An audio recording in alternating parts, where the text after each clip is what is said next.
বন্ধুগণ, আমার ভাইয়েরা, যারা এতিম মিসকিনদেরকে খাইতে দিয়েছে, ধমক দেয় নাই, কেমন করে খাওয়াবেন? কুরআনুল কারীমের ভিতরে বলছেন, ওয়া ইউতঈমুনা আত-তাআমা আলা হুব্বিহি মিসকিনা ওয়া ইয়াতীমান ওয়া আসীরা। আল্লাহর প্রেমে উদ্বুদ্ধ হয়ে তারা এতিম মিসকিন অসহায় অনাথ অনাথীদেরকে তারা খাইতে দেয়। তারা যেন বলে, কিভাবে দেখেন কুরআনুল কারীম থেকে বলছি, ইন্নামা নুতঈমুকুম লিওয়াজহিল্লাহি লা নুরিদু মিনকুম জাযাআও ওয়ালা শুকুরা। তারা যেন বলে, এই যে আমরা তোমাদেরকে খাইতে দিলাম, ভালোটা খাওয়াবেন কিন্তু দোয়া চাবেন না, এই যে তোমাদেরকে খাইতে দিলাম, এই খাওয়াচ্ছি একমাত্র আল্লাহকে খুশি করার জন্য। কারে খুশি করার জন্য বলেন? আল্লাহকে খুশি করার জন্য। এখানে দোয়া আসে না, কিছু আসে না। আমার বন্ধুগণ, আমি শেষ করে দেবো, আমার জানা আছে সময় চলে যাচ্ছে। আমার ভাইয়েরা, এতিমের মাল রক্ষা করার জন্য কঠোর ভাবে আল্লাহ পাক নিষেধ করেছেন। দেখবেন বড় লোকের ছেলে দাঁতে ময়লা, নাকি ময়লা, পরনে ময়লা, তাকে তুলে নিতে চায় না। তার পিতাকে খুশি করার জন্য চাচা এবং মামুতে বেশি বেশি কোলে নেয়, ঠিক কিনা বলেন?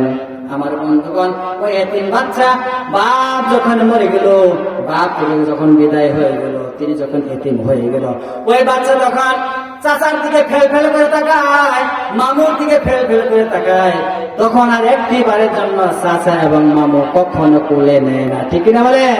তখন আর একবারের জন্য কোলে নেয় না। মনের ভিতরে বুদ্ধি শুদ্ধি থাকে যে এই বাচ্চা বললেই তো ফ্ল্যাটের বাসার মালিক হবে, ঠিক কিনা বলেন? আল্লাহ রাব্বুল আলামিন বলেন, এতিমের মাল রক্ষা করার জন্য কুরআনুল কারীমের ভিতরে আল্লাহ পাক বলেন, ওয়া কুল্লিয়াতামা মুআলাহুম ওয়া লা তাতাবাদদালুল খাবিসা বিত-তাইয়্যিব। এতিমের মাল আল্লাহ পাক বলেন, তাদেরকে যথার্থ তাদের হাতে দিয়ে দাও। এতিমের মাল যথার্থ মানে যথার্থ ফিরিয়ে দিবে, ওইখান থেকে কোনো রকম কি করবে না। ওয়ালা তাতাবাদদালুল খাবিসা বিত-তাইয়্যিব, এতিমের ভালো মালটা নিয়ে তোমার খারাপ মাল দিয়া বদলাইয়া দিও। এই কথাকার কথা বলেন। আজকে দেখেন সমাজের ভিতরে এতিম বাচ্চাটাকে দূর দূর করে তাড়িয়ে দেওয়া হয়। ওই এতিম বাচ্চা যদি ওই হাইওয়ের সাথে যদি একটা রাস্তার সাথে যদি জায়গা থাকে, দেখবেন চাচারা বেদখল দেয়, কিনা বলেন? বেদখল দেয় না, একাকার করে ফেলে দেয়। আল্লাহ পাক বলেন, ওয়ালা তাআকুলু আমওয়ালাহুম ইলা আমওয়ালিকুম ইন্নাহু কানা হুবান কাবীরা। এতিমের মাল আর তোমার মালের সাথে মিশাইয়া হজম করে ফেলে দিও না, একাকার করে ফেলে দিও না। আমার বন্ধুগণ, এতিমের মাল যারা একাকার করে ফেলে দেয়, সব থেকে মস্ত বড় অপরাধ। কথাকার কথা বলেন, আল্লাহ বলেন, গুহা বলতে হবে। ভাই ঘুমাইছেন আপনারা? আমার বন্ধুগণ, এতিমের মালগুলো রক্ষা করার জন্য আল্লাহ পাক কঠোর ভাবে নিষেধ করেছেন। এতিমের মালের নিকটবর্তী হবে না।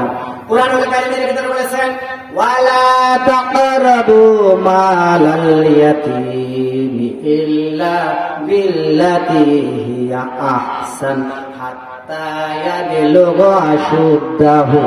আল্লাহ পাক বলেন, এতিমের মালের নিকটবর্তী হবে না যতক্ষণ পর্যন্ত তারা যৌবন প্রাপ্ত না হয়, বুদ্ধি শুদ্ধি না হয়, ততক্ষণ পর্যন্ত এতিমের মালের নিকটবর্তী যাবে না। হ্যাঁ যাবে, এতিমের মাল রক্ষা করার জন্য। রক্ষা করতে গিয়ে তোমরা বক্ষণ করে বসবে। আমার বন্ধুগণ, এতিমের মাল যারা নষ্ট করে, এতিমের মাল যারা খায়,